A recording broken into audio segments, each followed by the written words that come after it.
Thanks, Chair. Let's start where you have left, General. How is your relationship with Minister Mkhum in all fronts of life? All fronts, eh? Yeah. I've never taken a drink with him. Unfortunately, I don't drink, I don't take alcohol. So I've seen people on the social media say they was drunk when they called people in noon and all that. So I don't just take alcohol. I don't even dine in wine. I just don't. So Honorable Sangoen.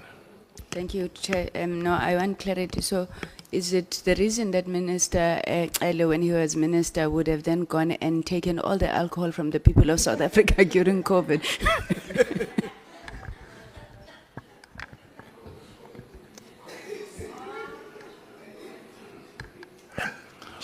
What is your comment on those?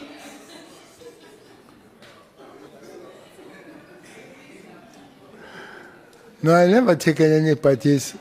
I never taken any parties alcohol. I just removed the crime from the scene. That was not alcohol. That was crime on the scene. Yeah. Because if it is sold without license, if it is sold at 4 o'clock when you're supposed to close at 10 and all, that is a crime scene, is no more a tavern. So we remove it from the scene. But let me go back on that one. Yeah, go back to Honorable Ngola, Yeah. but look, I can tell you, your knife cuts too deep, yo. Okay. Honorable Ngola, if I stand here before you and I confess, Macingwane and I, we have been in the same faction, if there is such a thing, politically all life. I've supported him when he was under attack from the previous people, as with premiers, all that. I supported him as we go for secretary, where I was beaten by ACE and all that kind of thing, all that.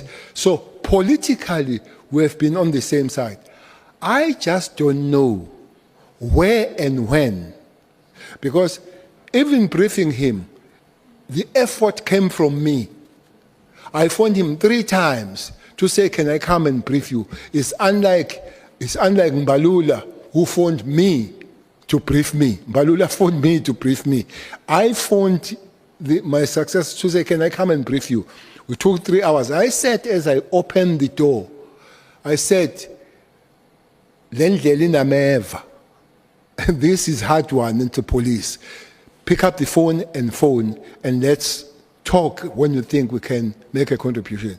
I've never received a single call since ever that day I held the door handle. Not once.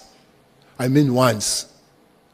And then that relationship where we have been working together on political matters, I don't know what happened to it. But political front, until this saga happened, I think we have been fine.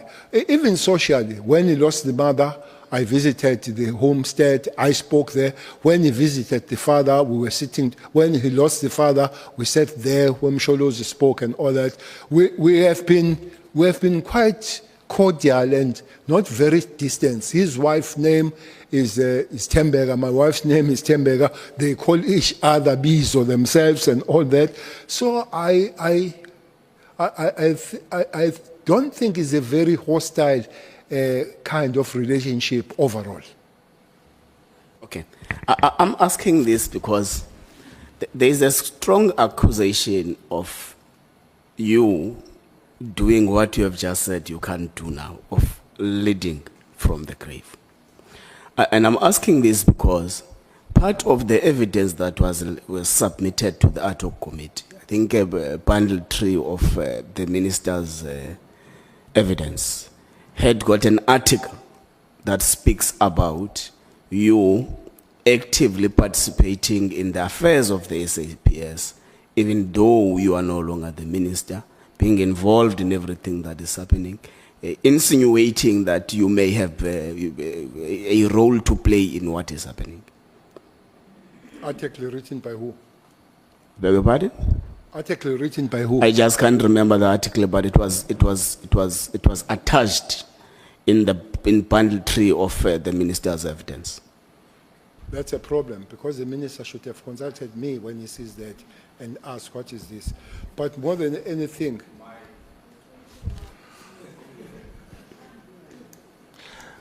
it would have better to consult me, because anybody, journalists, they write what they like. And you can't hold me responsible that there is an article written by me, whatever that means, whatever that happens, and all that kind of thing. So, but if I can tell you, I've tried to stay out of the lane. It can't be true again that I don't talk to the police. But mostly it will be at the high level so that I don't have the problem. A few weeks, CIC, there was a clash of students at Edgewood of the student command, EFF and SANSCO. Students phoned me. Now, I'm not going to say, yeah. What you do, you pick up the phone, and I phone Deputy Commissioner Makoba. So when it happens, when fire, I'm sure you know fire here, who killed the lady that was a CPF, he was given the bail. She phoned me to say, Minister, I don't know what to do. And I phoned the provincial commission to say, there is this matter, can you look at it? And indeed, I can't say, when people phone and they raise the matter saying, we are under attack, can you help us? So the next thing I will do, I will phone the police. And I don't think that it will be so much of irresponsible for me to say, look, I'm no more the Minister of Police, let those people come and shoot you. Okay.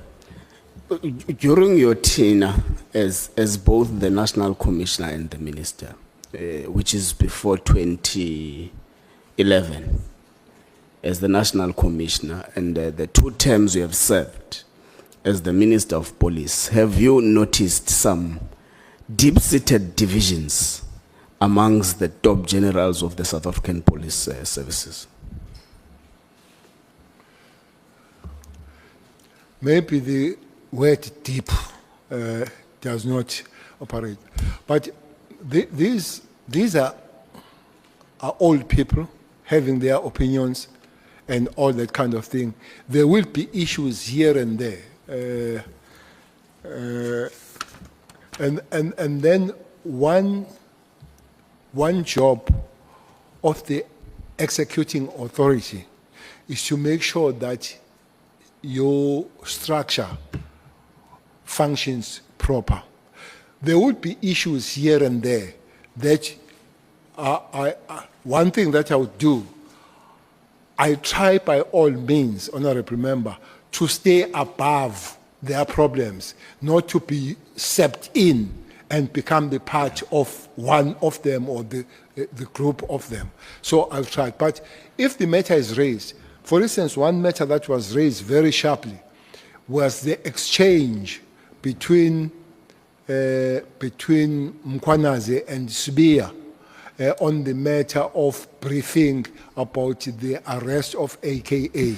So I was sent that, I looked at it, and I did speak to both of them that you are all not together, but I also speak to Mkwanaze, who even apologized to say, Minister, I went overboard and all that. So I would, if I think things are going wayward, and say, that's not the way, guys. We have a target is to work on crime, not against each other. Okay, so the last date, let's go back to the IMC. The last date of the meeting of the Interministerial Committee was the 6th of September 2023, which is effectively 6-7 months before the 2024 national and provincial elections. So one would assume that the reason of not sitting in the period after December 2023 is that everyone was out preparing for elections. Now, Has the end of the 6th term marked the end of the interministerial committee? No, hasn't. So, even though the 6th administration ended, the existence of the interministerial committee continued to the 7th term. Honorable Member, there is precedence to that. Yes. This committee was called and put there by the President in May 2018, which is the tail end of the 5th administration. And the President puts ministries there, not ministers. This was not an inter-ministers committee, it was inter-ministerial committee, which means ministries that come there. And the ministries have incumbents. The first meeting that met there was Tsele for police, Masuta for justice, Tuba Letsatsi for intelligence, and Mapisa Ngagula for defense. So as we go for election, this committee meets. Who meets? Is Tsele, Lamula, and Kodwa, because there was no minister of intelligence at the time. It was Kodwa, deputy in the president. And Mapisa was still there, but later Motise comes. So those people are there. So there is a precedent. And there was no new announcement by the president to say, Nyakubeka njalo. So we continued until this September, and indeed, I agree with you that after September they would be busy. But also, there was then one activity of the committee when the president instructed them to, or approach them, especially with that one, with the Minister of Higher Education now, with the problems that was happening at Fort Hare. I can take you through when there was time, what was happening there, but huge, 173 million of that university was misused by that process.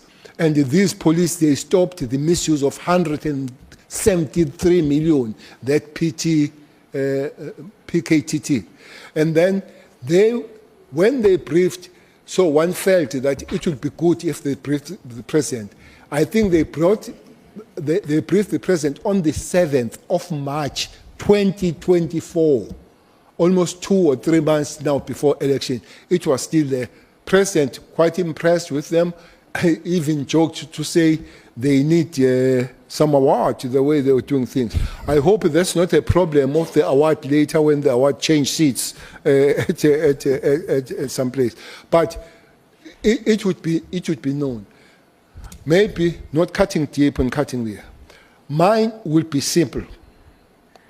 Call the interministerial committee. If you believe there is no interministerial committee, go to the committee that is related to the JCPS cluster, and you are co-chair with justice. If you don't believe that that's correct, go to the president to give you the way. I hear that after the letter, the president was briefed 2 months after. That is not consultation. It's to tell the president that I've done, you can see what to do. Okay. So for me, that is procedural wrong, but I've heard people saying it's unlawful, it's illegal. I can't say that, but right, no. For me, it was wrong the way it was done. Yeah, thank you. I was actually coming there on the 7th of March 2024. That the political killing stars teams meets the president in Durban to take him through over the 430 battle. The president is impressed and urges them to continue the good work they are doing. So the evidence we have received in this committee is that since 2022, the PKTT's existence was irregular.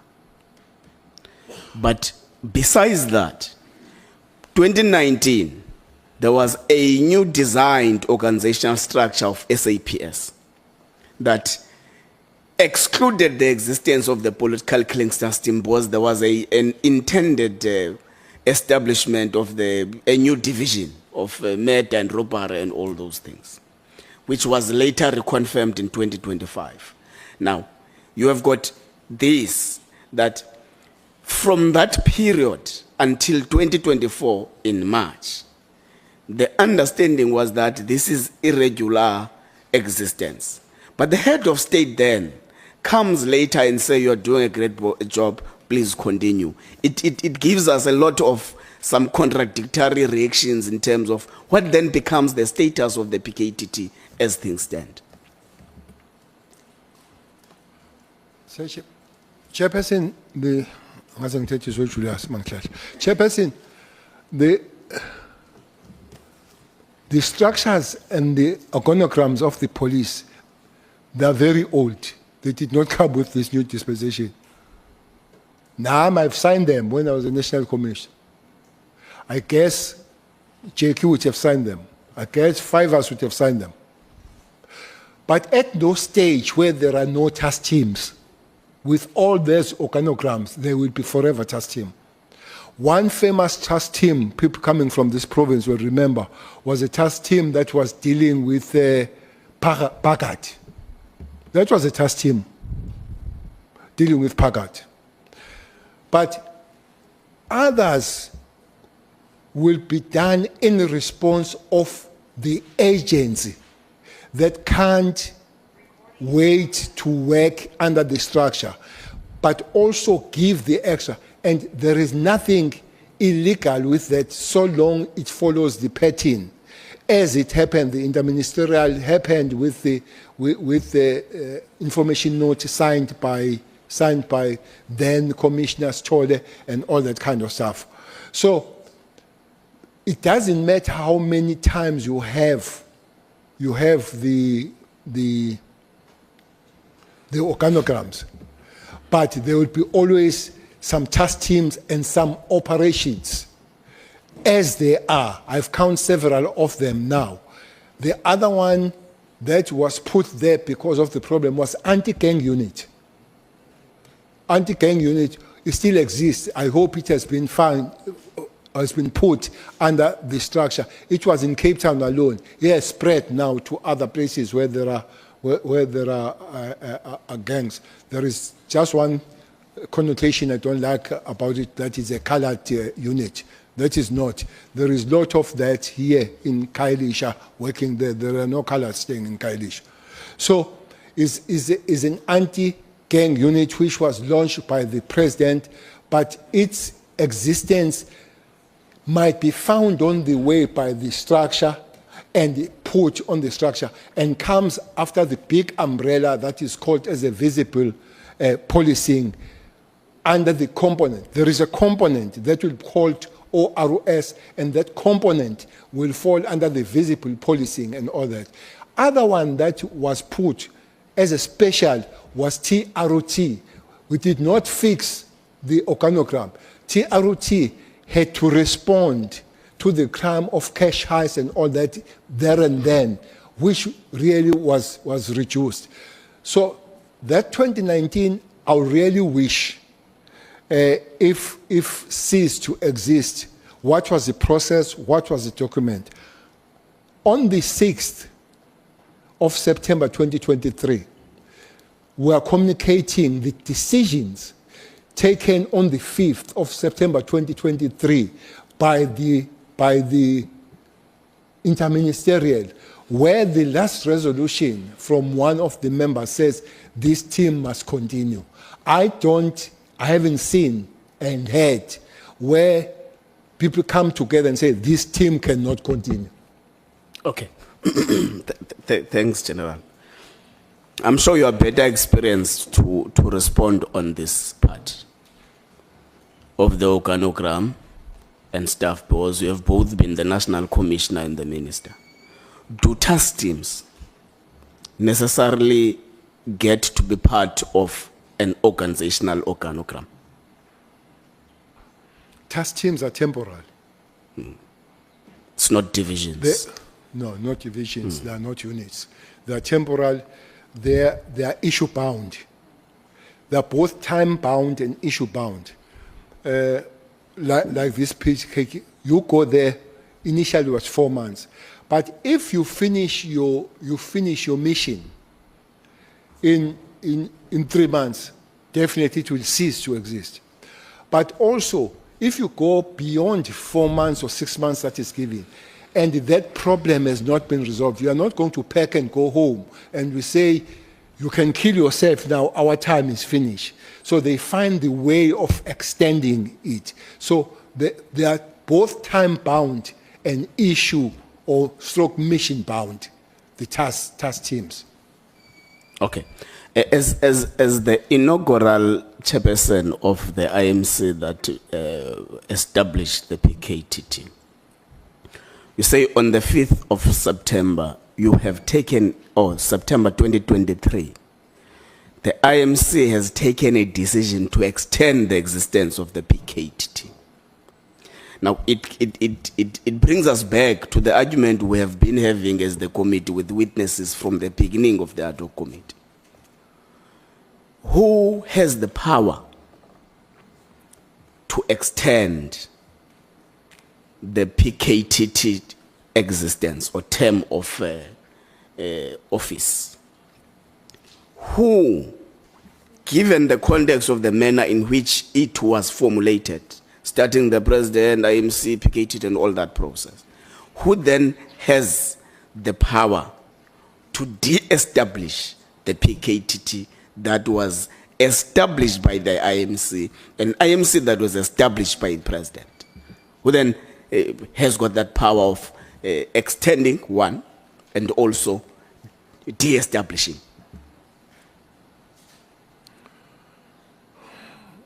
Let's look how is it established.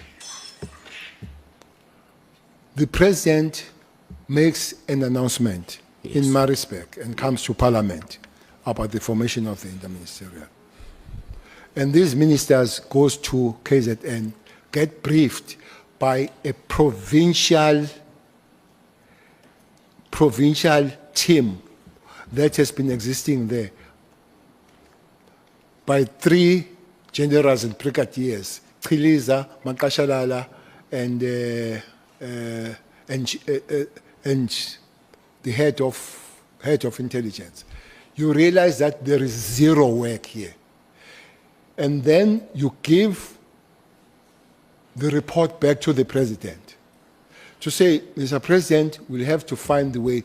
Let's get, or maybe one thing that I can say, Chair, there is a problem in the police of working of the local police on matters. Hence, most of the communities, they're making the call to say, we must exchange the police all the time because they get consumed on the local issues. So that was detected in that team that they've become some part of the problems. Hence, dismantle it, 8 of them kept, and then invite more others. But as they come, are not called by the ministers. The minister called their DGs. There was a list, there was a big meeting of DGs. And this DG brings this DG brings this. The South African Police DG, by the way, National Commission is a DG. The DG of the South African Police goes and he says to his people works with, develop here the note so that I can be able to sign. And then it's developed by the provincial commissioner and all other commissioners up to the deputy, who is Masimula and Sole, they sign.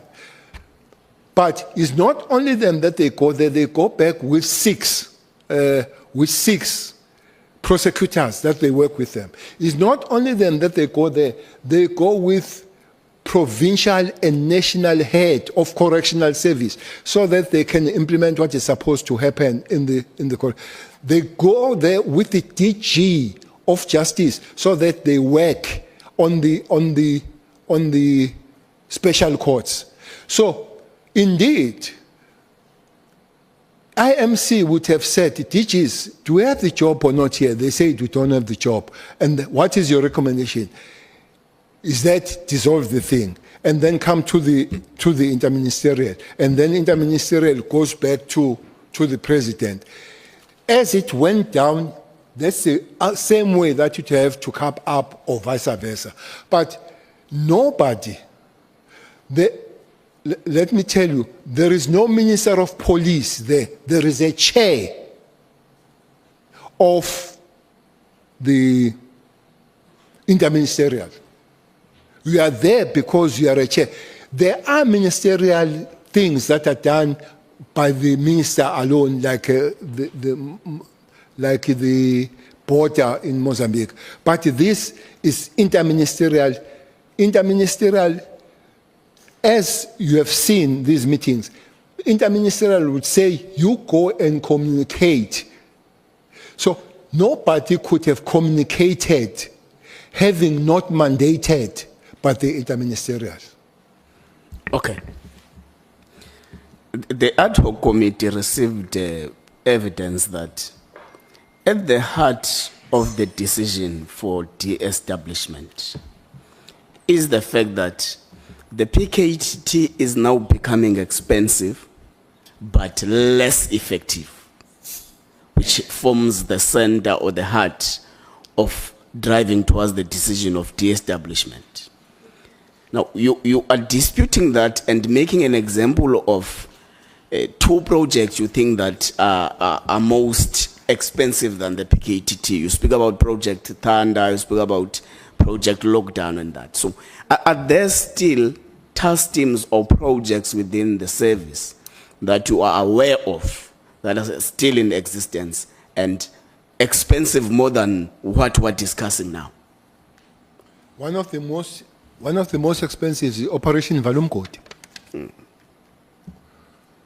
Operation Valumkoti, we put a lot of money on it. Well, the source, I did explain that it comes from Kara.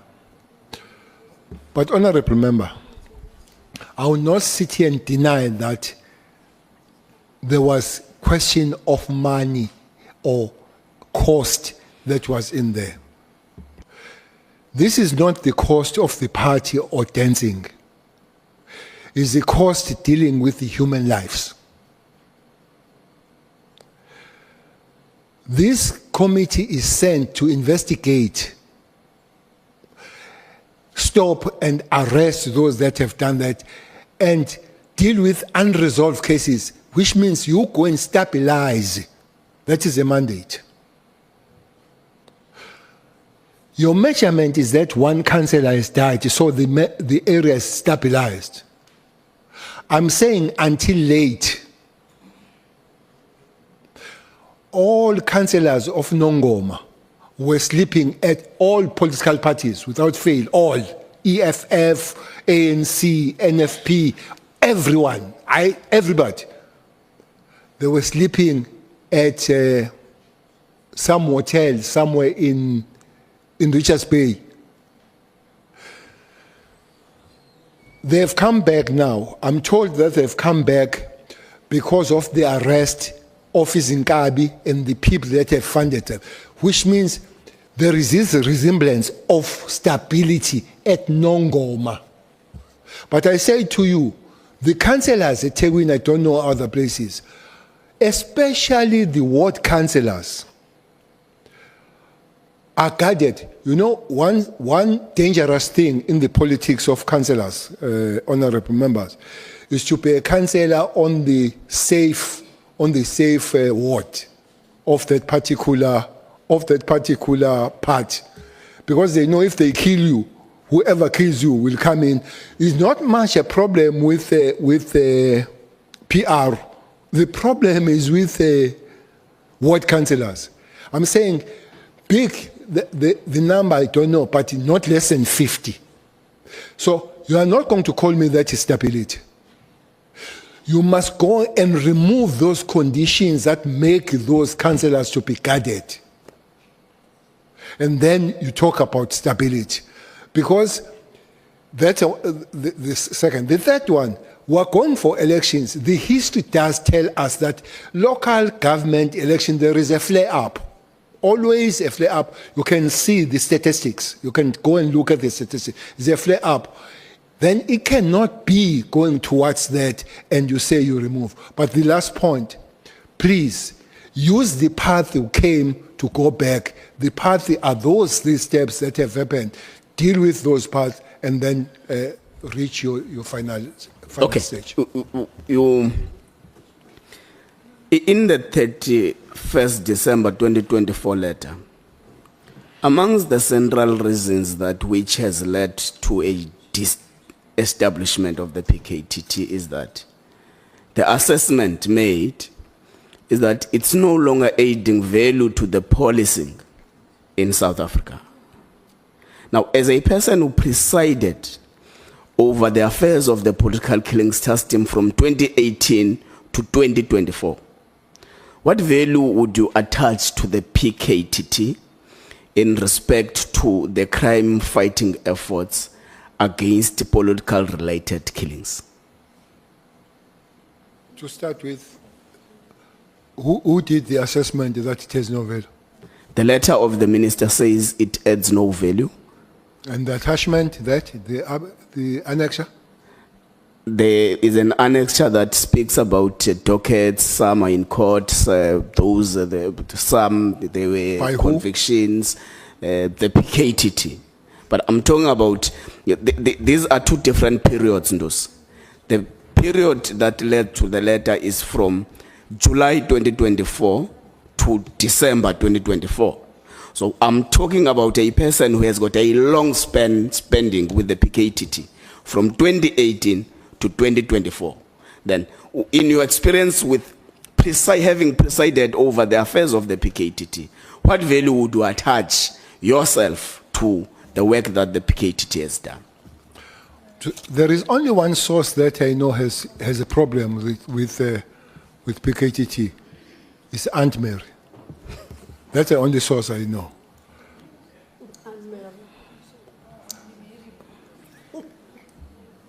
But if you ask me about So when you say Anne Mary, you refer to Professor Professor Meritias. Meritias, Okay. when it comes to the PKTT, I don't have figures, Honorable Member, of the people that have been arrested. With the high-profile cases that we have lived with without being resolved. There is another myth to say they are pursuing cases that are not political. You see the World Office in Kabi, hitmen, they go across the board. They don't only hit politicians alone. They are hired to kill on the taxi world. So if the PKTT finds a person that kills a politician at Nongoma, called Taminyembe as a councillor, and they realize that this Ntuli has killed other tax people, and there are 6, they will pursue that. They are not going to say, stop, don't check now, because the next people they shot is not a politician. They'll pursue, which helps that we are eating on the world of Izingabi coming from this angle of political violence. So without really going detailed and giving you statistics, those are there. Maybe we will invite the people to give you statistics. For me, it was one of the biggest good decisions that this team was formed. They did not let anybody down. They did the good job. And I believe that even they're taken to other places now, it comes out of their job. And this thing that I heard somebody in Mafeking coming at these Zulus, what are they doing, these Zulus here? Let me tell you one thing. South African police jurisdiction, because it looks like there is an issue with this going to Gauteng. South African police service jurisdiction is South Africa. It's not province. Jurisdiction is South Africa. The minister only signs when they leave the country. But when they move to the next province, that's the jurisdiction of the South African Police Service. If they do it in Gauteng, they're at home. If they do it in Galashiwa, they're at home. So For me, they cannot be accused for things that are not breaking the law. PKTT, nothing wrong if assessed, but I haven't seen any assessment. And people that have assessed and they said that is needed, they must go back and assess and give the report back to somebody who says, you go and fix it. Otherwise, for me, it's done the good job, and I guess that job is not done. Thank you. Honorable Sangwen. Thank you, Chair. No, I just want a question of clarity on the response that the General just gave. General, I understand you saying that the jurisdiction is South Africa, but when you are a provincial commissioner such as General Mkhwana's, is there any authorization or anything that is required for you to go into different territory? There was, within another province, go to Gauteng. There was a testimony that was put here, I think it may have been by the minister, who seemed, I don't want to put words in his mouth, let's say perplexed, that, you would have law enforcement officers sent from KwaZulu-Natal to operate in Gauteng. I'm not talking about the G-Ops or whatever that thing is called, but is there anything wrong or any additional authorization that is required for General Mkhwana's officers to operate in another province such as Gauteng? Or they can just go because their jurisdiction is South Africa? Thanks. I think at that level, the National Commission will have to know. But nothing legal that stops them going to do that. I have been in places where there are provincial commissioners visiting and doing the work and all that, awards and all. So, but National Commissioner will have to have something to know about it. The other that people they raise, the problem is that those police that come from other places for operation, they must report it to the station commanders. Not always, because it could happen that the station commander is a problem. You report it to the station commander goes and tells these guys that, look, not today. So it will be fine. If they jet in, they deal with that. What I would argue is that they can go then and report that we had operation here. Because it's a fact. We have a lot of local police having a problem in working with wrongful people in that particular area. But the answer is no. There is no breaking law on that one. But follow procedures, report. Okay. Now let's go to Beverly Hills. You meet Mr. Matlala for the first time, which is after you are no longer the Minister of Police then. He requests you to help him mitigate what he says it's the infighting of SAPS generals that want to use him and drag him in between.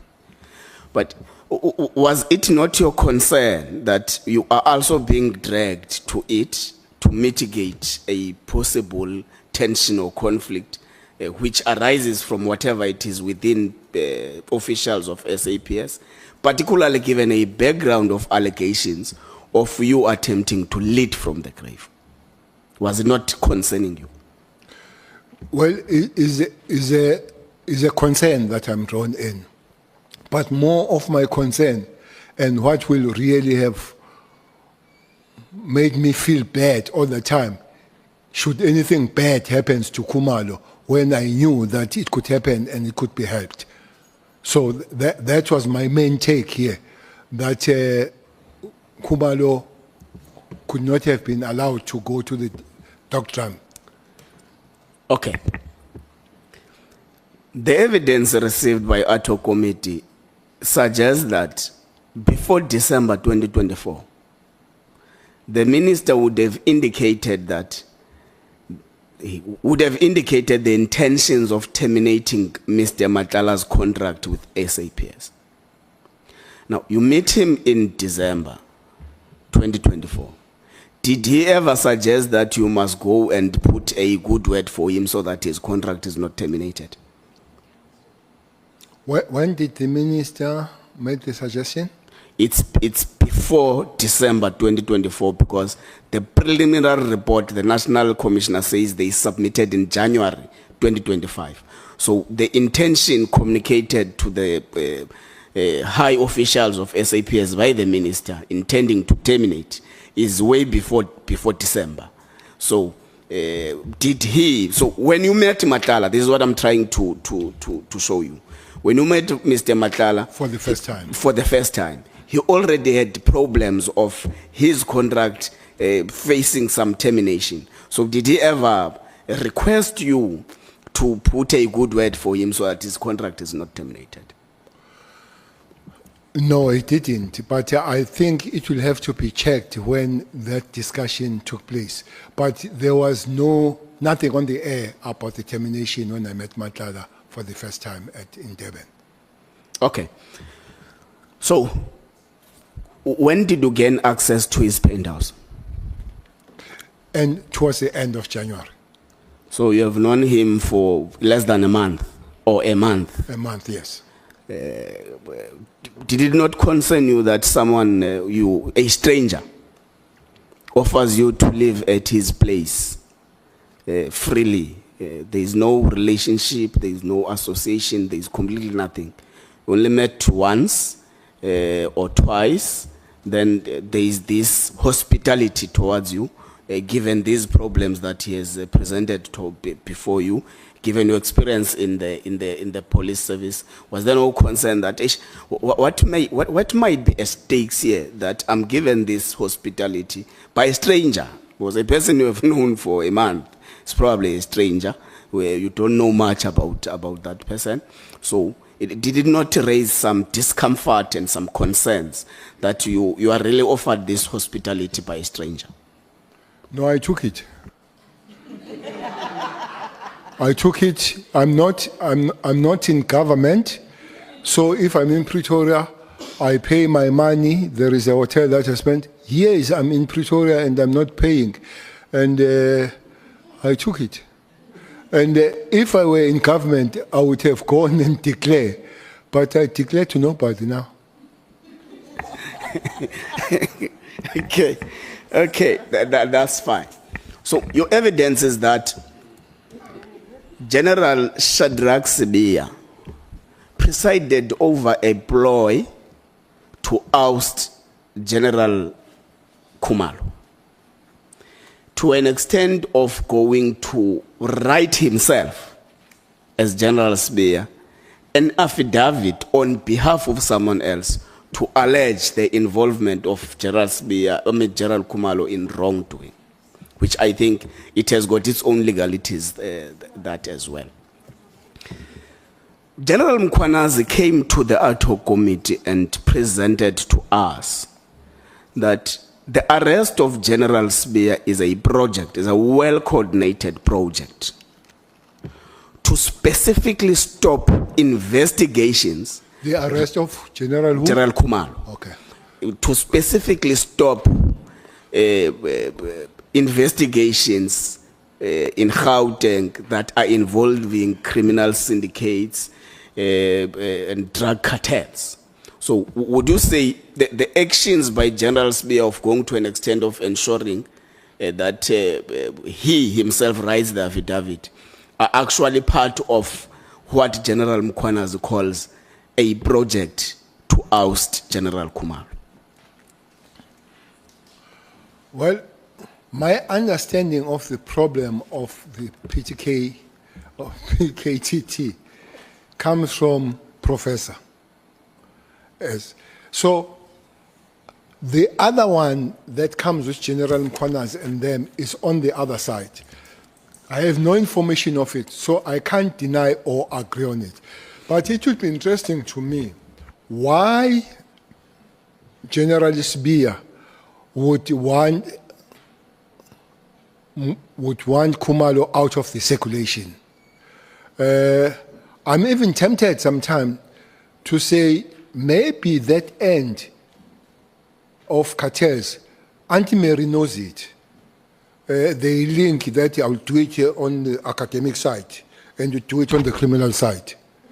So sometimes I suspect, but I didn't have that evidence, except that in talking with Kat, did say that Sibia sometimes runs with the people that are doing drugs. So I was not taken aback when Mkwana says so, but I did not have evidence that does happen. Okay. You say in your witness statement, you did not even know that Mr. Matlala has got a project in SAPS. And the project was signed and granted to Mr. Matlala during your tenure as the minister. Now, General Mkhwanazi attested here, or testified here and said, a project that is of the value of 10 million and above, the minister must sign. Mkhwanazi? Yes. Which other blonde? I don't know where does he get it, but that is the evidence that he adduced here in the ad hoc committee. So it would automatically, if correct, or it would automatically mean that if that's the case, then the minister was Mr. Begicele, who would have signed the contract, because the contract value starts from 10 million and above. I'm unlucky of knowing both the worlds. I stayed in the police as a minister for 6 years. I've never signed any contract. 6 years. I never signed any contract. I never knew that who runs the contract and all it. Even those contracts, for instance, one major problem I once faced in the police was the question of laboratories. When everything came to a standstill, I spent all my life going to laboratories with the National Commissioner, with those people who work there, and telling that these contracts, 16 of them that made the laboratories not to work, I would sign, but Commissioner, when are you signing this? And nothing comes to minister to sign. Maybe it's one statement that the Commission will withdraw, because no minister signs that. Yeah, part of what becomes a responsibility of the ad hoc committee, based on the basis of being an ad hoc committee to investigate this, but beyond that, based on being a structure of parliament that is obligated to make laws. You are raising a lot of frustrations in your experience with SAPS with bail, which is in section 35 of the Constitution. And amongst of the responsibilities that we have here is to check if there are systematic gaps as a legislative arm of government that we can learn from in this process and make necessary amends. So are there any propositions the General wants to leave the ad hoc committee with in respect of section 35, who grants every accused person bail? How do you think a legislative arm that is empowered to make laws must navigate through that to assist the police service to attend to bail-related issues? Just to remind both of you that it's 5 minutes left. No problem, Chair. But are there any propositions, General? Chair, I'm told that the laws are there. I have heard of Section 6, Section 5, Member Bregenberg is gone, but there are lawyers here. I'm told that with the schedule, is it 5 or 6, you can't repeat the same thing and be given the bail. So can people implement the laws of the country that are there to stop the crime? And if it needs to be, enhance them, because I can assure you, with bail supplied like we are a Father Christmas, criminals, they go all the way to repeat exactly what they've been arrested for. And the police, there are police that are shot and killed by the people that are on bail. We bury them. So I would say if there is, but work with these laws maximally, but enhance them if you can to make sure that life is difficult for those that break the law. Okay, thank you. The people of South Africa said, I must tell you that they have forgiven you for destroying their alcohol and for calling them a no-no. Thank you very much, Chair.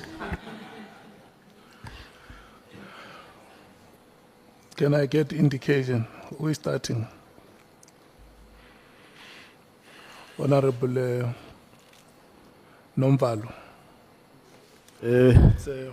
Thank you, Chair. Good evening. Chairperson, can I request that Honorable Nomvala is behind the head of Mbangazita, so I can't obstructing. I can't see him. Yeah. Good evening, General. It's up until 10 minutes past 7, your time expires. Noted, Chair. Sabona, General. Sawubona, Honorable Member. You have made, there's a statement that you have made today before this ad hoc committee, which left me with many concerns. You said that you made an assumption that there might be an attempt to arrest you because you do not support a particular perspective towards the National Conference of the ANC. You said there's an individual that you don't support for being a deputy president or the president of the ANC. Now, should we be worried, General, as citizens and as members of parliament, that state institutions are weaponized to settle political scores, and in particular towards ANC conferences?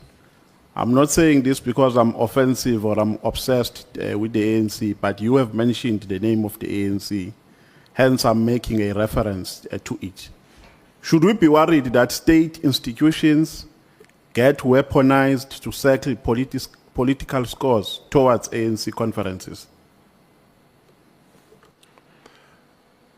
Chairperson, I have no evidence that this person was talking the truth, but he did talk about it. But my worry would be why that statement from Pandey would be sent to this person. That gives some kind of weight that these things might happen. So if it is so that the state apparatus are utilized to settle political score, that is a danger that should be really dealt with and make sure that is eradicated. It cannot be. Yeah, maybe let me put it like this, General, because the fortunate part here is that I'm not talking to a person with no experience of how the justice cluster operates. We have massive experience. You've been a national commissioner, a minister, and so on and so forth. Do you have experience of state apparatus being misused to fight political battles? During your term, have you ever experienced that? No. We have never experienced. No. Now, what inspires an assumption that it can happen against you? From what angle are you drawing that inference? If it has never happened, if you have no experience of it? Well, nothing inspires me except that it was said so. The question, is it truth or not? But the said, I'm going to arrest umngani wakho on this statement, and indeed this statement is sent to that person. So it comes from there. It does not come from there. So I'm not, nothing that inspires me to believe that way is because of the statement. Whether the statement is true or not, then is another case, but the statement is said to me. So the ANC is going to its national conference, I think in 2026, right? 2027. So we should not have any concern that state institution, or there is a high possibility of weaponizing state institutions to settle political scores. So we must allay our fears. That is impossible based on the experience that you have. No. Can you give that assurance No, to the committee? the experiences are time bound. I'm not going to give you the assurance about the time that I won't be there. I can give you the assurance about the time that I've been there. So Okay. in future, I wouldn't say no. But previously, I would say it did not happen. It has never happened. I'm not sure about never, but it has not happened that I know of as I was there. No, but you were in a position to see it if it happened, when it happened. Not at all. Because you were a minister, you were a national commissioner. So you can easily detect when such is prevalent.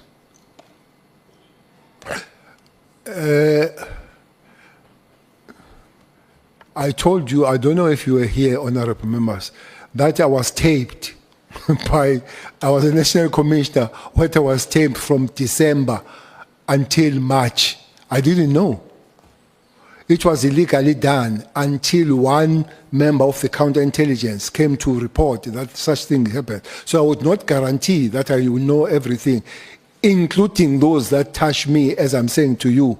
I didn't know that I was taped by the people that I work with. So it's not guaranteed that I will know everything. You have a meeting with Matlala for the first time. You don't know him. He is introduced to you by this guy, and he tells you his problems. And he asks for your interventions. And you acted as per his request. Am I putting it correctly? Yes. Yeah. And then he tells you that they are trying to persuade him to lie under oath against Kumalo. As a national commissioner, you know that lying under oath is perjury. It's a criminal offense. Yes. You know, General. Now, it means this guy, Sibia, was attempting to commit a criminal offense. Am I correct? Had he succeeded in his attempts to influence Matlala to lie about the jewelry that was stolen by the police, he would have committed an offense. In fact, both of them, because Matlala would have signed the affidavit under the influence of Sibia. So that would be perjury. Had Sibia succeeded. If that is true, happened that way, I would concur, I would agree with you. Don't you think, General, that you became irresponsible and reckless by making an intervention on a matter that required the police to act? Because my view, if you can ask me to advise you after getting that instruction or that request, I would say tell Matlala to report the matter to the police so that the police can investigate. And indirectly, by your intervention, you helped Sibia to escape, because had you allowed Sibia to do whatever he wanted to do and trap him, maybe he will be behind bars today for trying to break the law. So you made a political intervention in a legal matter which required an investigation by the police. Don't you think you were a bit irresponsible and reckless? Two things on my mind, and I've mentioned it before, Honorable Member, that I could not have allowed Khumalo to be made a scapegoat. Second thing, I did say to Matlala must go and speak to Khumalo. You say I should have told him to go and speak to the police. I did tell him to go and speak to Khumalo. What I've said here, I don't know if they did speak, but I did tell him to go and speak to Khumalo. Khumalo is a police, by the way. Yeah, no, I'm saying to report a matter. Remember, it involved Khumalo.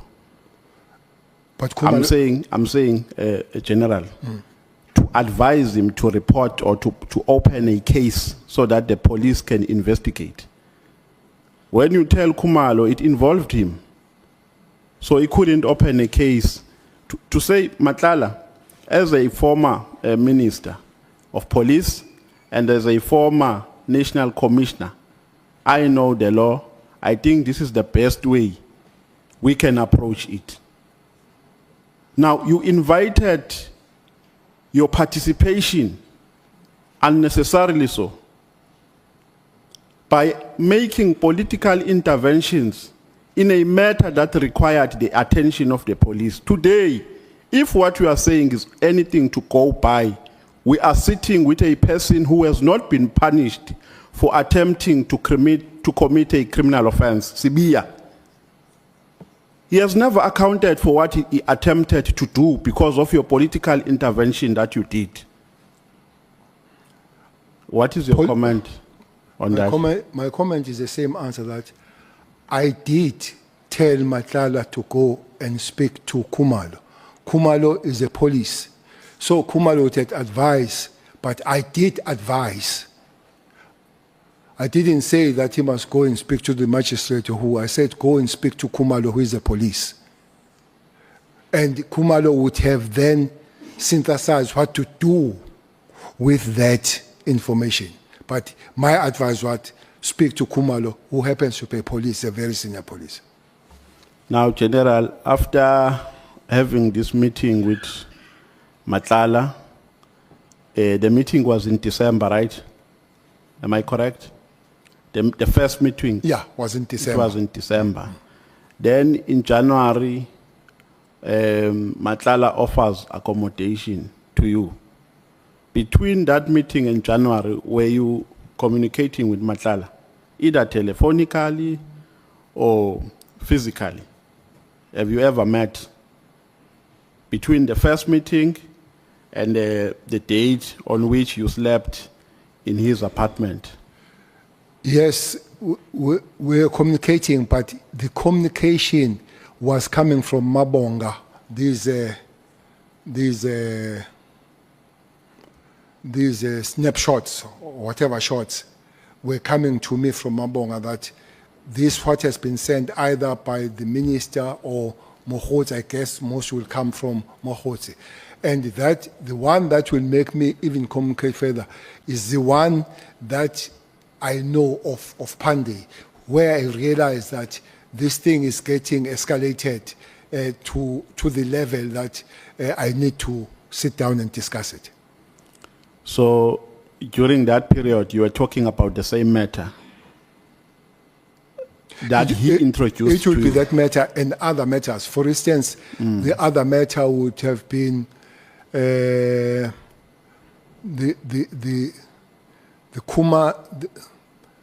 Sibia and minister having to deal with somebody that has sent somebody to prison now is a good time. Somebody going to the KZN, those would be short snaps that would be sent. That is a communication. Which communication that needs to deal with Khumalo, especially Khumalo and the Mkwanas. So the explanation and the discussion will be around understanding further on those matters. So when you get there on the date where you were offered accommodation, who do you find there? Was Matlala there in the apartment, or he sent somebody? It was Mabonga. It was on the date where you were given accommodation to sleep. So Matlala gave an instruction telephonically that they should let you in, correct? Telephonical to who? No, I'm asking general. I'm not making a statement. That is why I'm saying correct. I want you to correct me, to give me the correct version Now I want to know, he gave instruction to who? To me or to the hotel? to the hotel. No, I think he sent something, he wrote something To the hotel. to the management, yes. To the management. Yeah. So you didn't see what he wrote to them, the content of the It was message. read here. Yes. It's the one that says, He calls you, is my friend he's and your- the business partner, if we could give them the access. Okay. So you sleep there, and then after sleeping, you slept for 2 days, right? Yes. And then you never met him. You left having not met him On that particular during day. that particular period. No, we met because the issue was to speak about these new things, to expand on it. That's why I slept there, because we had a meeting to further explain about these shots that were sent to him. Yeah. You said, General, the statement that you have made was suggestive of a person who is remorseful for Person having who is met, remorseful for having met Matlala. You said you wish awuzange uhlangane naye. That's what you said. I think you have put it in Zulu. You said you wish awuzange uhlangane naye. That comes late when I know who he is. Yes, Yeah, yes. but initially, when he has not been arrested, when he has all these things, a normal person, no, I don't regret the time. But it was information as we go on to say, it does look like I met a wrong person. So you meet this person, General, for the first time. He gives you a delicate instruction which involves operations in the police. After that, he offers you accommodation. But still, you don't make a research of who this person is and what are his intentions. What, So you just, what information, delicate information? The information is about me. no, not about you, General. You said this person told you about many things, that is being used, that there's influence, that he must write an affidavit and lie about Khumalo. That is delicate. That is sensitive. No, that is first meeting, honorable Yes, member, yes. That's exactly what I'm saying. Okay. I'm saying you meet this person. He offers you accommodation. You don't make a He research of didn't offer me the accommodation. not on the same first. day, General. I'm saying on the next occasion. On the next occasion in January. You met for the first time in December. He offers you accommodation in January. Correct? I'm asking, you don't even bother to make a research of who this person is and what intentions does he has. Research for what? To know the person. Because it's giving me the accommodation. So it's enough for you, General, to I'm meet. happy to get the accommodation. So- I'm in Pretoria, I'm not going to pay. Yeah, General. I know it's easy to downplay it, but it's I'm- more complex. It's I'm more complex than that. So for you, it's easy to meet up with a person for the first time. He discusses sensitive things with you. You don't know that person. You don't ask where he comes from. You don't even bother to drill down his history and his standing in society. You just take instructions and implement them. Because where I'm worried the most here, General, that you are a police officer, even though you're retired. But the skill is still there of a police officer. Now, are you easily accessible like that? That you can just meet a person, take instructions, he offers you accommodation, still you don't bother to drill down the history of this person, their credibility in society, and their standing. Are you easily accessible like that? Don't mix things. I meet this guy. It gives me some information. My worry is Khumalo. So I work on that. But then continues to let me to know things that would be about Khumalo and about me this time. That warrants me knowing the meeting, knowing the issue of me getting involved. Then I go to Pretoria to talk especially about things that are said by me to be arrested. What is that? Can you explain? So I'm in Pretoria. Then I realized that is got the place. Instead of paying and sleeping, I'm offered on this one. So I just do that.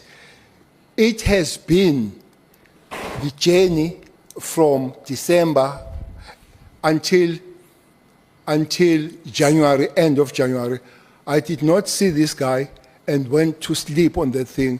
And the information that given to me is information that I use to stop whatever could have to Kumalo, but it moved beyond Kumalo. It came to me to say, by the way, you are not spared yourself in this process. Yeah, no, General, I think you are not. I'm saying exactly. The sequence of events that we have outlined is exactly what I was saying. And I said to you, where I get worried the most is when you take instructions from a stranger, being a former national commissioner, being a former minister of police, and implement those instructions, because you implemented the request of Matlala. He asked you to intervene and you intervened. And you implemented the instructions of Matlala without even verifying the credibility of Matlala. You relied on a version of one person, of Matlala. That is what I'm saying. Before we even go to January, when you went to his accommodation. Chairperson, maybe I'm not understanding, I'm not making you understand well. The angle for me has got nothing to do with the comfort of Matlala. The angle for me here is that Kumalo is in danger of being lured and made to go to court, not for genuine reason, but to make sure that they grind him. And all. So there where I come from the angle of Kumalo. If Matlala benefits for that, good luck for him. But I did not go there and work things on Matlala. I went there, hence I spoke to Kumalo, and I spoke to Matlala to speak to Kumalo, so that Kumalo is not put in this problem of going genuinely to court and only to find that he's going to court to be looted and taken on the other side. So my angle is a safety and protection of Kumalo, honorable member. Yeah, but General, had Matlala not approached you, you were not going to go to Kumalo. You went to Kumalo because Matlala asked you to do so.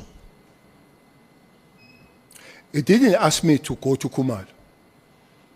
It told me about the issues that are going to happen. And then I say it will be better if speak to Kumalo and then this thing doesn't go to court, because it's not the question of going to court, it's a question of Kumalo being sold out. Okay. When President Zuma was the president of South Africa, when you were the national commissioner, did you... Honorable Malema. No, let me understand this. So, Mabonga calls you minister, and then you find Matlala, and then Matlala gives you information about Kumalo. Then you say to Matlala, you have to talk to Kumalo about this information, which is potentially going to damage him or destroy him. Did you, out of that conversation, did you go and talk to Kumalo also, that I came across this kind of information? I did speak to Kumalo. So you called a meeting and met Kumalo? Kumalo and I, we met, two of us. Yes. Yes. And out of that information of Matlala? Yes. Okay. Yes, I did. Can I proceed, Chair? General, when President Zuma was the president of South Africa, you were the national commissioner, right? Did you have access to him, even outside your working hours? Yes, I did. Now, you are saying Balula and the former minister, Natim Tetwa, may his soul rest in peace, came to you to give you an instruction which you never agreed with, that you must get rid of Tau, and you did not implement that. You took Tau from one position to another. Shabalala. And they said, Shabalala, and they said to you, they are acting on President Zuma's instructions. Did you approach President Zuma about that? Did you tell him that Deputy Minister Matlala and Minister Natim Tetwa have approached me? They are saying this is an instruction we have given them, and they are saying I must implement it. And these are my reservations about what you are saying, if you said it. Did No, you I make did that attempt? No, I did not approach President Zuma. After I've been approached and told by the ministry, both the minister and the deputy, I really realized that it was serious, but I realized that it was wrong, could not be implemented. Chair, I don't know if Honorable Skosana wants to speak. His hand is up. So, you acted on a hearsay because at the end of the day, you implemented the instruction, but not as is. You did something else. So you acted on a hearsay. What is a hearsay? A hearsay is being told that so and so said this Told by who? by the person who came to you. Who is that person? You say Matlala came to you, Natim Tetwa came to you. They said what is their position?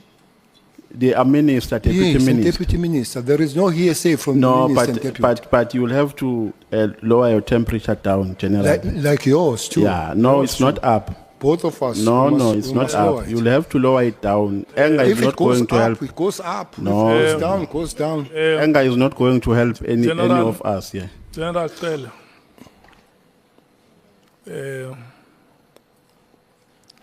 we welcome you here as our guest.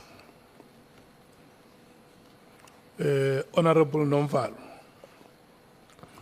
we have a duty to be hospitable to our guests.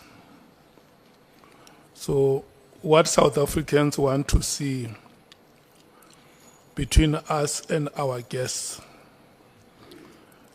is a conducive environment that helps us to resolve the problems that we have. At all times, let's try to avoid altercations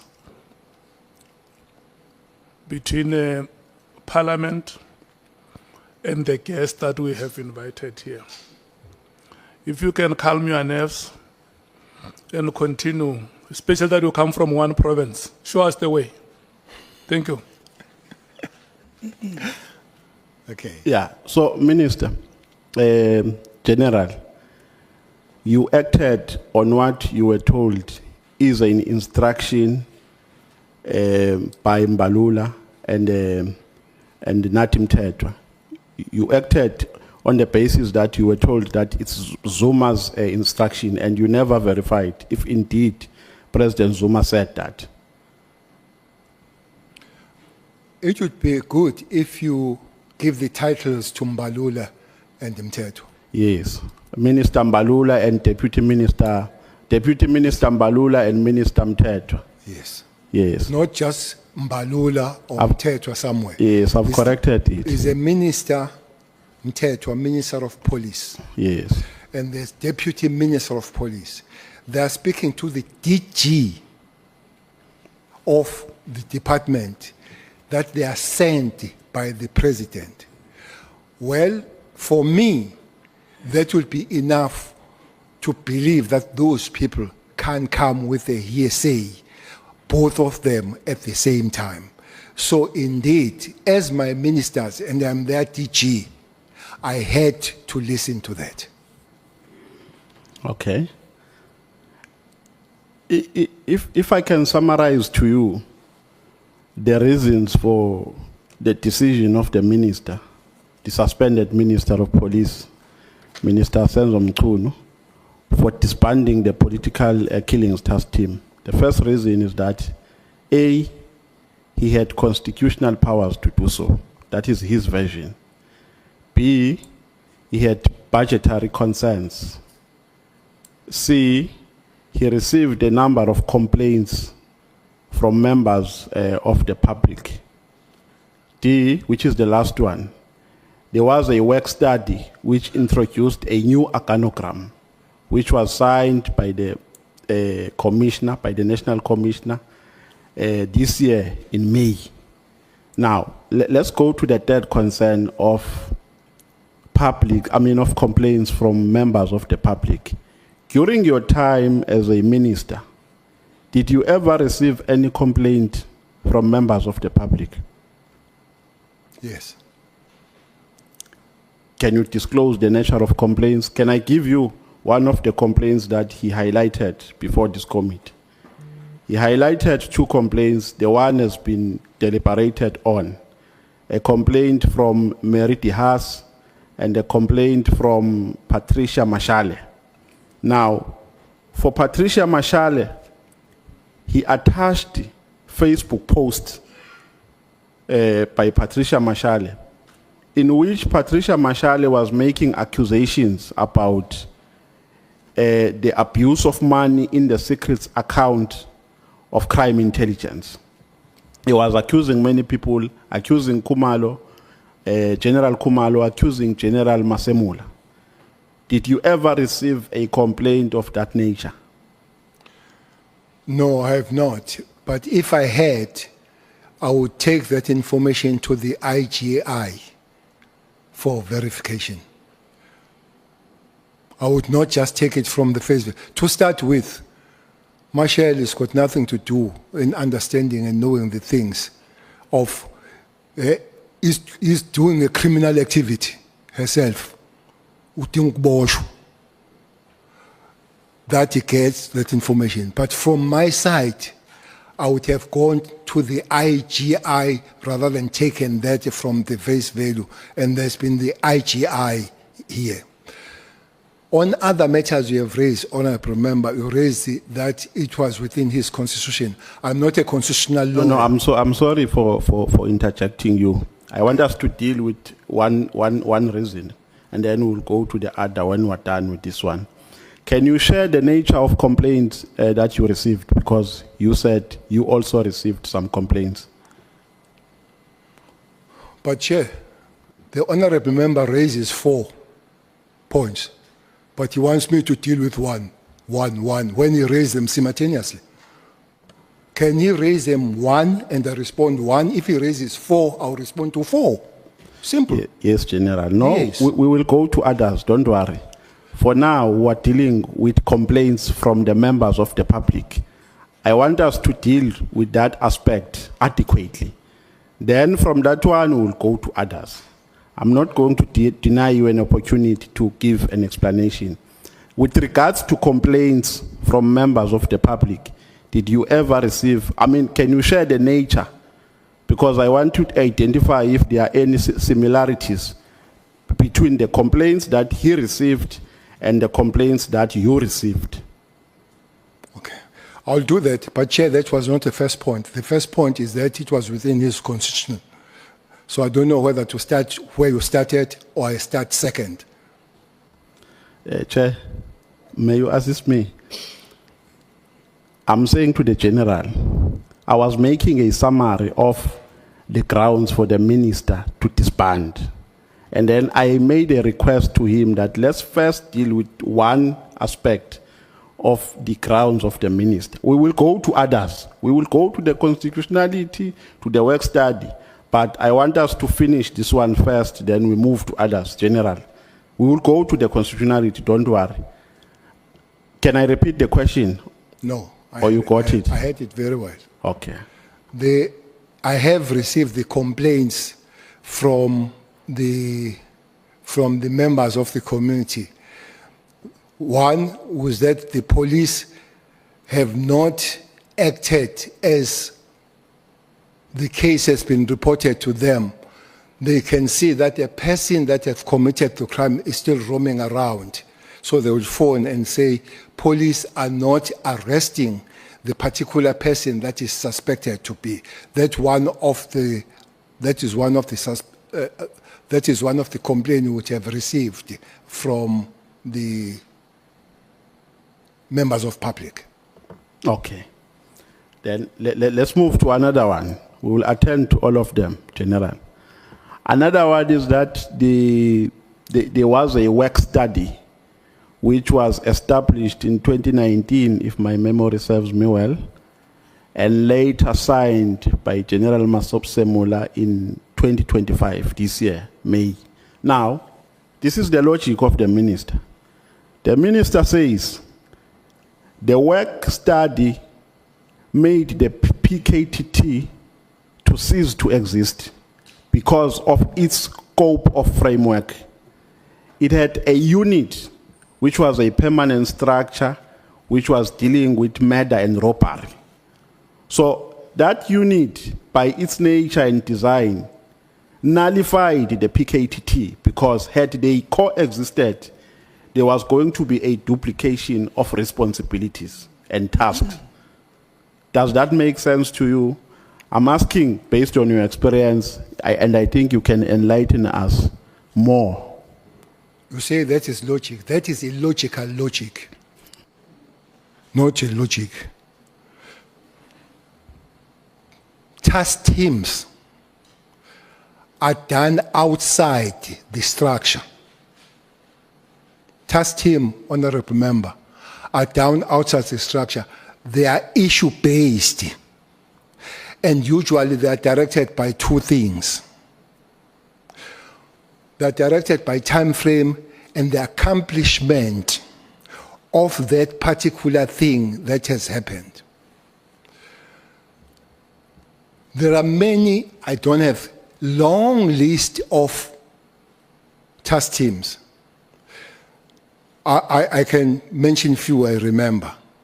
One of them is this one that we talk about, the famous one. The other one is a taxi violence task team. I'm sure you've heard of it. The other one will be task team deal with nicotines. There's task team dealing with illegal. If there is a long list, why all these are not put under the structure? Structure that is created all the time, all the history. Created when there is an issue to be dealt with, finish it and go home, based on two things, time and accomplishment. So I would say this logic is illogical. Okay. Let's move to a third reason. The minister said he had budgetary concerns. Did you share the same sentiments when you were still there as a minister? Did you ever have any budgetary concern regarding the finances of the PKTT? No doubt that the budgetary concerns were not there. They are always there, with other several task teams and projects. I have said here, the most expensive one is Operation Valumkot. Police alone on that one were budgeted 1.2 billion. That money came from Kara. I've explained what Kara is. The other one is Operation Umkot Wemvubu, up there. The other one is this one. The other one is the Western Cape one, Operation Thunder, which ended up as an Operation Lockdown. So they are all expensive, and indeed it would have helped if there is any cheaper way. But they are also measured with life and loss of life. Their mission is to stop people dying and create the stability. Indeed, they pay money for that. At no time, personally, I hope you'll support me on that, that will begin to measure the cost vis-a-vis the loss of life. Okay, now let's move to the last one, General. the one that you have been yearning for, of the Constitution. But I want to put it this way, General. In your view, is establishing and disbanding a task team a policing policy issue or an operational issue, in your understanding? I'm trying to simplify it, General, so that you don't accuse me of asking you questions which require a response of an expert. In your understanding, based on the experience that you have.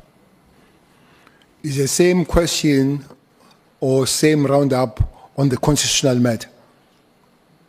It's the same question, but put in a different way. Okay. Can I ask the portion of constitution? Yes, you can. Well, I'm not a constitutional court, so Yeah. I would not know if the matter is constitutional or not constitutional.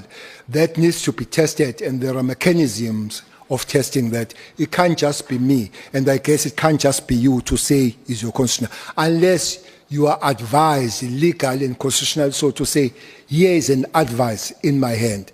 It would have been good for the minister to say, I disband it because I've been constitutionally advised, and here is a constitutional advice from me. So I would not argue things that I do not know, and most of us, we don't know, including the minister on the constitutionality of the matter. Honorable Sangone. Sorry, Chair, I just wanted to get your attention, but maybe when the general finishes, I just wanted to get clarity on that. The second one, honorable member, if this is a policy matter, this is a matter called by the president to the ministers, and the ministers call on their operators, which are DGs and all that. So it's both. So if anybody needs to take decision about it, he needs to walk all the path of both policy and operations, since it was taken that way. I have said the way that we have come down, let's use it to go up. It cannot be that it's taken by president to ministers, to DGs, to the team. And when the team goes, you just go to one place and you say, here it is. That would be wrong. What I would not argue here, I would not say is illegal or unlawful. Those that are better placed to say so, they will. But for me, it's unprocedural and wrong. Okay. When the PKTT was established, okay, no, you can come in. Thank you, Chair. Chair, you can rule me out of order because maybe I'm not seeking clarity. I'm saying you rule me out of order if I am, because now that I think about it, maybe I'm not seeking clarity, I'm following up. But I was going to ask on the question that Honorable Nomvalo asked about policy versus operational matters. The General went to a great deal of length to explain why the minister should have consulted IMC or JCPS cluster. Now, if he were minister, would he, if he wanted to close the PKTT, could he have, by consulting IMC and JCPS, or even seeking permission for the president, does he think it would have been in his authority to do that? Thanks, Chair. General, what steps would you have followed if you wanted to dissolve the PKTT? Let me start with the contradiction. If I'm not mistaken, the statement has been made that since 2022 there was no interministerial. I think I've heard that. If there is no interministerial, then there is no chair. What authority do you have to dismantle things that don't exist as you argue? That's the first one. But on this one, this structure is not done by one department, which you are member of it. Basically, there were 4 core departments. Others would come. I remember that Home Affairs would come, attend, and all that kind of stuff. But there were 4 that were core. That was Justice, which was together with the Correctional Service. I know now they are splitted, which means now we would call both Justice and Correctional Service. Secondly was Defense. Then was the State Security. For me, if it's not clear, unless you say there is a legal advice that has been given to you that there is no interministerial, if it is not, I'm sure it will be a respect to go to the colleagues to say, there is this thing, I'm not sure what next to do. I'm part of you, I'm one of you, I'm not thee. I'm not thee. I'm one of you. This interministerial, there is the Minister of Justice, there is Minister of Defense, there is Minister of State Security. Invite them. And they say, look, we don't know what to do about this matter. Maybe a person, if you all don't know, some would say we continue as it happened. I did say, honorable member, there was precedence that 2018, this thing came 2018. After election 2019, there was continuity after that. Maybe if then you are not sure, you say, somebody here came with idea of the interministerial. Let's ask that person. It happens to be a president. Maybe even you go to the president. Can we put this matter of disbandment to the structure that we know exists with the JCPS cluster, where all these ministers, they sit on it. So some kind of consultation, some kind of walking the path should have happened, Honorable Chair. Should have. Can I proceed, Chair? Okay. Now, there is a task team, General, that was established in terms of the evidence that has been adduced here, which was established before the 2018 task team. Do you have knowledge of that task team? Which was in existence before the one that was produced and that the one that was established by the IMC?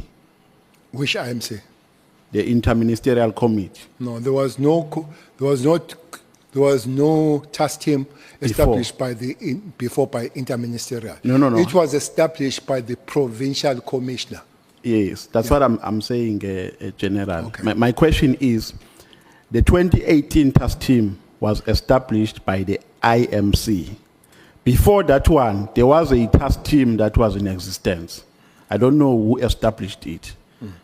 Now, the evidence that was put before us is that that task team was dismantled because it was not functional. It was not efficient. It was not producing any tangible results. The result of which they established this new task team, which is multidisciplinary in its formation, which consisted of all the stakeholders that we have mentioned. Now, what criteria was used to identify police officers in this new, the 2018 task team? You say this was dismantled. Let me add, after it has been met by the IMC, it was not dismantled telephonically or through the letter. It was met and discussed and assessed, and everybody agreed that it has produced zero work. I think you see that difference, Honorable Member, of meeting by the IMC now. And the IMC, we need to change the lane here. One thing that was identified in the meeting, because we had information out of the meeting, was that there were many members of the task team, which happened to be the police alone. It was not multidisciplinary. There were many members that were consumed on the violence that was going on. Therefore, the problem was not going to be resolved. So those members had to be taken out and bring the members coming from the different provinces that have no roots and understanding of the people that were there. That was criteria, because the major problem was that those members were themselves involved. Hence, at the later stage, quite several of the members there were arrested because they were part of problem. Okay. But that information derived from the meeting rather than writing the letter. IMC could have written the letter to say we're dismantling you, but did not do so. It went there, met those people and discussed. So is there any founding document that was establishing this task team, which was giving guidance on how it must operate, or it was a resolution that was made followed by a media statement? Is there any founding document? Interministerial called their departments, and then their departments had to send their people. The police have to send their persons. From the side of the police, yes, there is a document establishing that, Honorable Member. Okay. There is a note establishing it. Okay. Now, the NPA was accounting where? Was accounting to the NPA No, for the work of the PKTT. was accounting to interministerial. Okay. They could account separately, but procedurally they had, because their minister was sitting in the interministerial.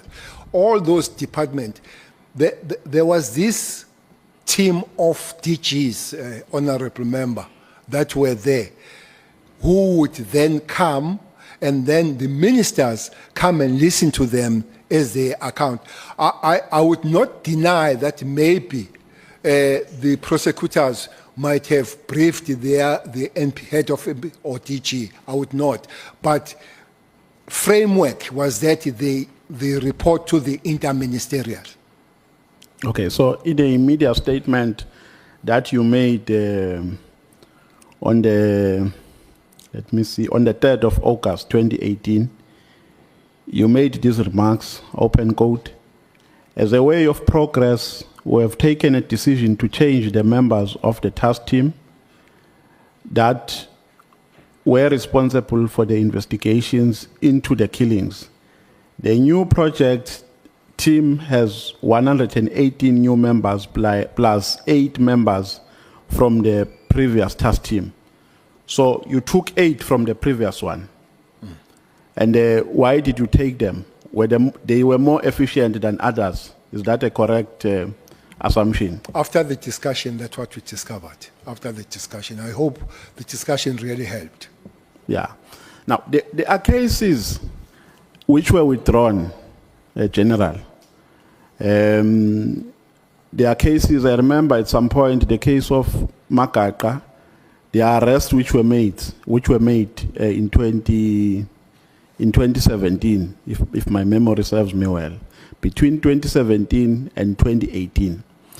Now, General Nhlanhla Mkhwanazi made an averment here that in the previous task team, they identified some elements of criminality. Ipso facto, they decided to establish this new one. Now, was there any collaboration in terms of the assessment that you made between the police officers and the NPA members, the prosecutors, which led to the withdrawal of cases in court? You would remember how the first arrest happened in Cindy Somakaka case. The accused were arrested. I think they spent about a week or 2 weeks in jail in Pietermaritzburg.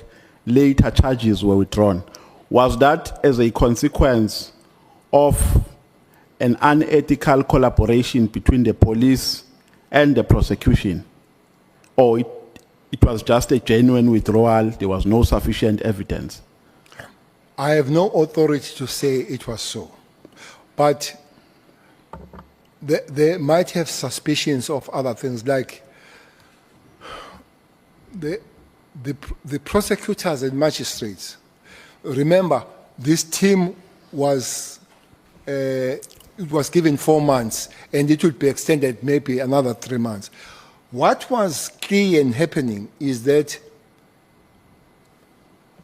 the case will be open, honorable member, and postponed and adjourned to the immediate after the expiry of the term of the team, which means if it expires, would have gone to ordinary kind of investigation that was there.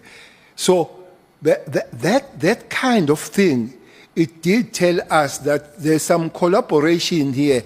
There are some methodologies, some methods that are used to tire this team, because we know that after 3 months is going. So it will be 2 days after the team is expected to go that then you can come to court. On that score then, that's, by the way, another thing that informed the decision of the DGs to say we're not going to give the timeline now of when it ends, so that they deal with the matters that are there. But also it was raised with the leadership of the NPA that we suspect that there is a problem in terms of prosecutors and the magistrate. Evidence on that, I don't. But evidence, the thing that I can put on the table is that there is that timing of this team postponement and coming to it. So what happened to those suspects you talk about, one of them I think is dead, may his soul rest in peace too, was withdrawn, but most of us were very much happy. We're very much unhappy about that withdrawal. So when then you are briefed is that there is insufficient information. When the information is sufficient, it will be reinstated. So you can't do anything about that. Okay. So my assumption is that you decided to establish a new modus operandi, this multidisciplinary approach, because you wanted all the components of the value chain of the justice cluster to be involved, so that there will be no complaint. There's a general complaint by the police that we arrest people and they get bail on the following day. You have also made a mention of that. So you brought all these role players together so that there can be a link and a proper handover to say police who are here, prosecution who are here, the prosecutor will account for progress, judges are here, and so on and so forth. So did that kind of arrangement make any significant impact or any significant progress as compared to the previous one, the previous arrangement? Huge impact, huge, very big. Maybe when you see the statistics and what happened, it was not just big, it was huge. Okay. Now, General, do you have a friend in a taxi industry? A friend or friends? In the taxi industry, Yes. a friend. Yeah. I don't have friends. So you don't have a friend who is a taxi boss? No. Do you have people that you speak with at a personal level in a taxi industry? What do you mean personal level? Hey, how are you? I mean people that you don't speak about business or work. No, in the taxi industry, most people that I speak, it comes from their business, especially on violence. And there are quite several people that I would speak to them in terms of trying to resolve problems. One of them would be Matlala, one of them would be Mswazi, one of them would be Ujo. I've recently spoken to to Ujo, and there will be others. And by the way, it's not new. The many of them that I've spoken to them, but it will be more on relation to the work they do. Okay, so was this PKTT, because I'm trying to establish here whether a narrative that was put out there that the PKTT was no longer effective was correct or not. Was this PKTT able to go to the root cause of political killings in KZN? And can I share you a perspective? I had also put the same perspective to General Masemula. That my observation, General, is that because of a decline of a profit margin in a taxi industry, the former taxi bosses have crossed the floor. They have crossed from taxi businesses to tenders. And their anchors in a tendering system are councillors or are politicians. Now, to safeguard their interests, they make sure that their people are always in power because it's their people who give jobs to them. And they do anything in their power, including using the same modus operandi that they used while they were at the helm of a taxi industry. They use the same modus operandi of eliminating people who appear to be a stumbling block to their business interests. So I think largely that is what contributes to a scourge of political killings. Do you agree with that? Do you agree with my perspective? No, I don't. Are you willing to go further, General, or I must go to another? Well, the question is, do I agree? I say I don't. Okay. Do you have any perspective which opposes mine? Chairperson, the taxi industry problem is old. It's very old. I would suspect that it might be older than you, Honorable Member. I don't know how old, but to me, we don't look that old. Especially under the special dispensation. I think there was much, this perspective, if you come, does not come from now, if it is there. There was an industry that was not regulated from the very word go. I don't know where were you when taxis were valiants. Do you know the car called a Valiant? Yeah, okay. Honorable Skosana would know that one. So there where they started with I'm a Valiant, I'm a four-seater and all that kind of thing. So unregulated. So it was an easy kind of business where mostly black people could come because others, there were no opportunities.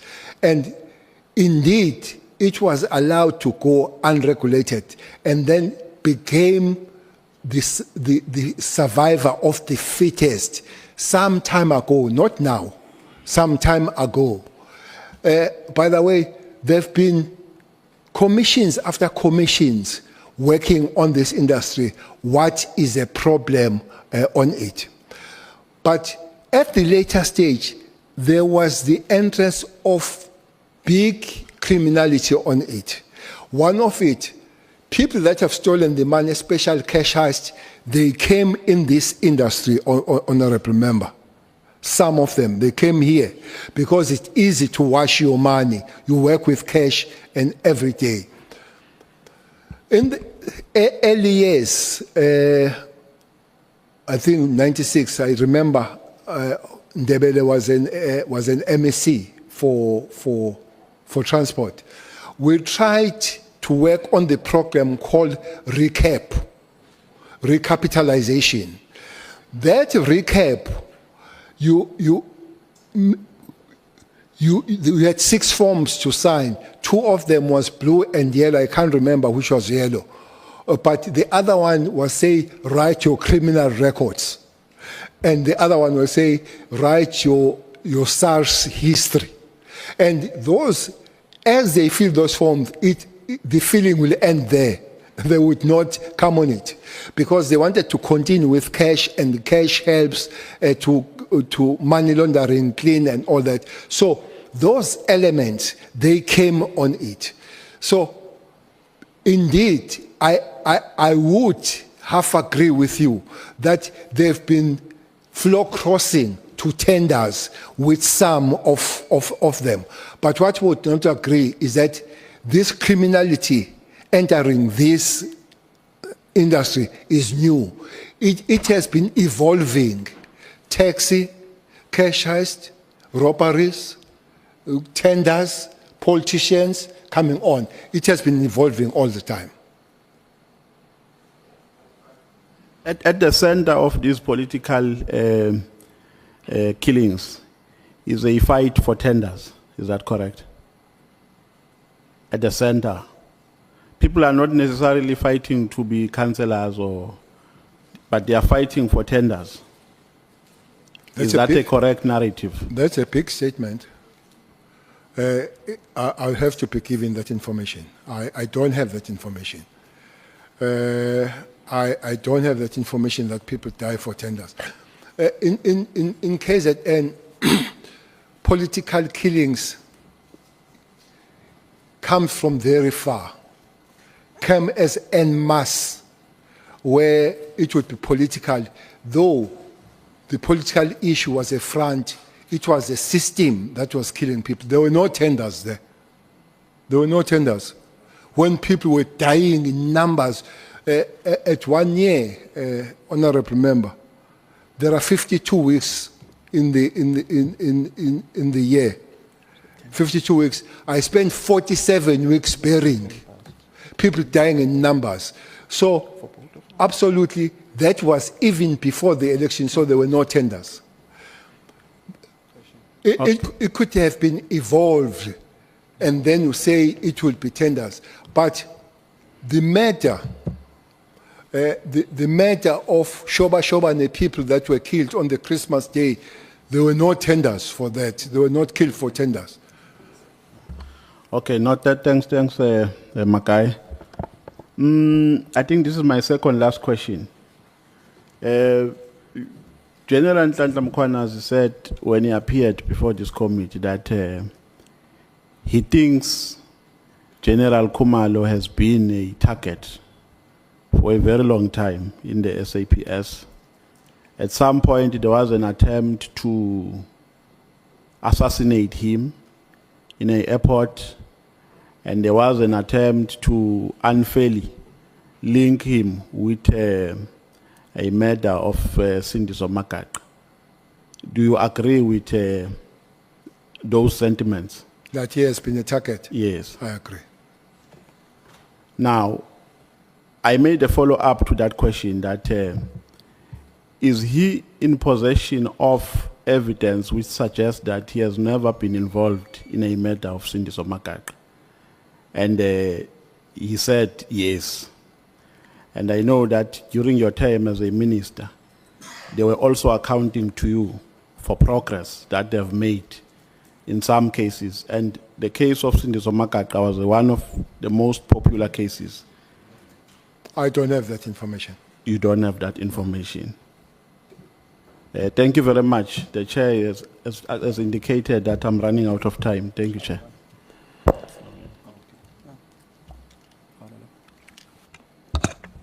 You know, Magaga was a good friend of mine. And they refused you going to the funeral. They refused me to bury him, but I pay for school fees of his children now. That's good of you. I was at the funeral, though I was not in government then.